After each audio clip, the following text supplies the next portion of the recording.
Hello. Today we're talking with Marquita Nesbit, and we're talking about her book, From Struggle to Strength.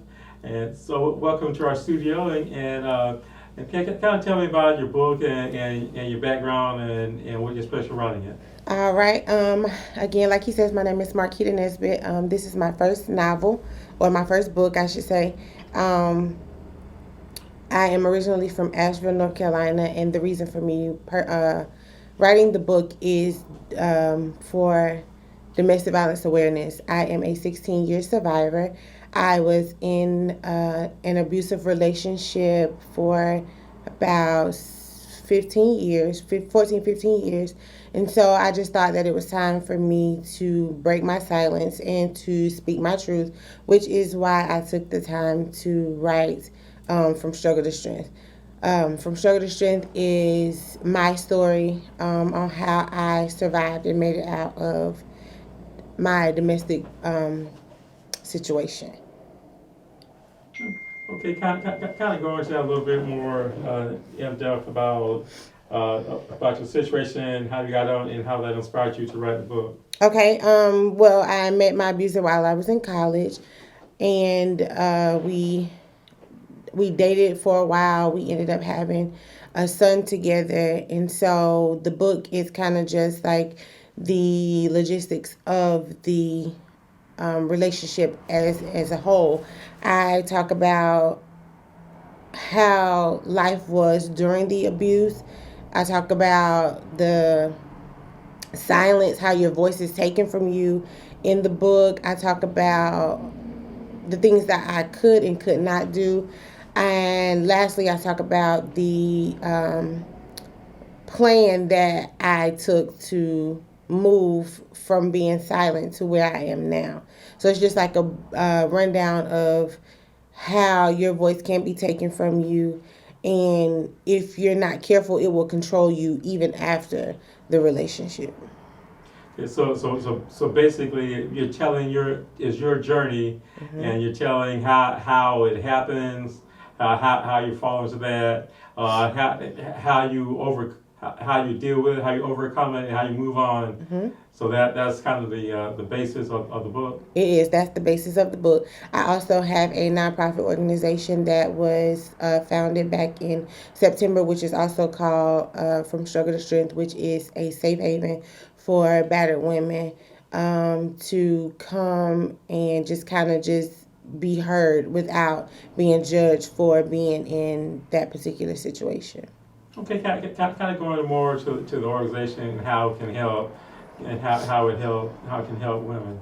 The organization is newly found, like I stated, and you can reach me at marquita.fs2s@gmail.com. You can email me just to reach out, and we can kind of go from there as to see what services we can provide or offer to you and get you on the path to being free from your abuser.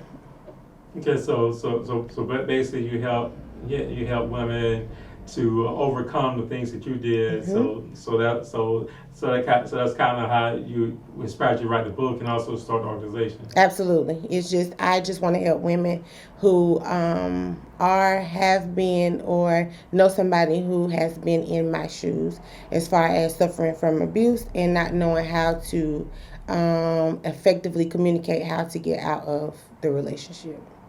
Okay, so the book is it is, I know it's good for women in this situation, but also for people that are trying to help women get out of the situation. Absolutely. And in the book, I talk about people or women, just for me, I'll speak for me. I know oftentimes we as women who are in an abusive relationship, we don't speak out due to the fear of being judged, being due to the fact that we don't think that people will understand. Oftentimes, we come to people, we reach out to family members or friends, and we're already suffering at the hands of our abuser. And so, the last thing we want to do is hear that.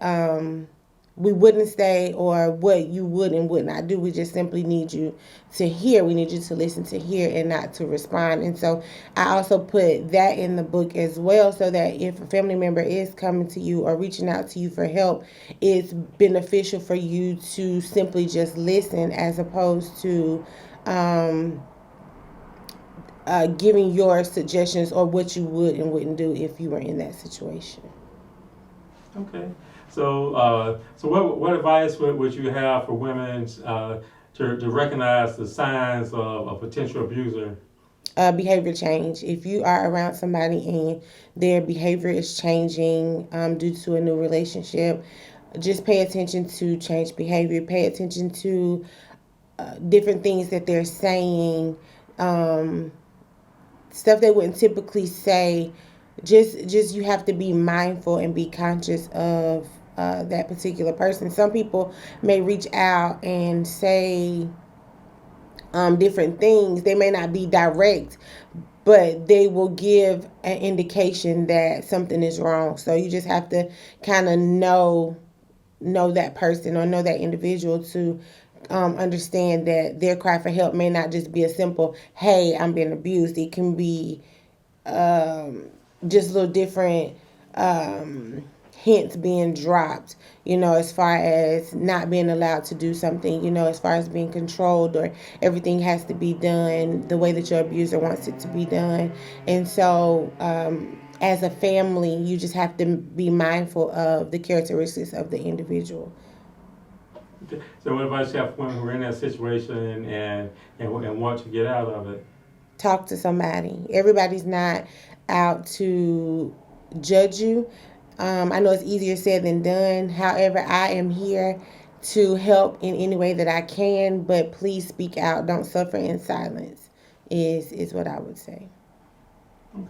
So anything else you want the public to know about you or the book and your organization? Well, you can purchase the book. The book is on Amazon. It's $15, or you can Cash App #FS2S, and I will send you a signed copy of the book. Also, you can reach me at Marquita, MARQUITA .FS2S @gmail.com. I will respond to you that way. You can find me on Facebook and Instagram. My social media name on both is From Struggle to Strength, except for on Instagram, it's without the O. So it's FRM Struggle, TO Strength. And yeah, you can message me, inbox me, DM me, and I promise you that I will respond to your message. Okay. Okay. Did you do any public speaking on this topic as well? I actually just had a book release last Friday in Asheville, North Carolina. I have done a few panels. I have done a speaking engagement. Uh-oh, my mind just went blank. In Asheville, North Carolina, for the Warring Angels Conference. I'm also affiliated with the Abigail Project, which is under the leadership of Evangelist Deborah White. And I'm a part of the evangelism team for the South Carolina jurisdiction. So I have done numerous of speaking engagements or talking to women just off the grid, just simply them coming to me to be the voice for them. Okay. All right. So if someone wants to get in contact with your organization because they need help, how do they do that? They can call me at 803-814-4749. Or again, you can email me on my Gmail, which is marquita.fs2s@gmail.com. Or you can reach out to me on social media. My personal Instagram is I am Marquita J. And on Facebook, I'm just simply Marquita Nesbit. So you can just message me. You can call me, and we'll figure out how to get you out of that situation. Okay. All right. Well, thank you, Ms. Ness, for coming in and discussing your book. And we hope that you have much success with it and you help as many women as possible. Absolutely. Thank you for having me. All right. You're welcome. Thank you.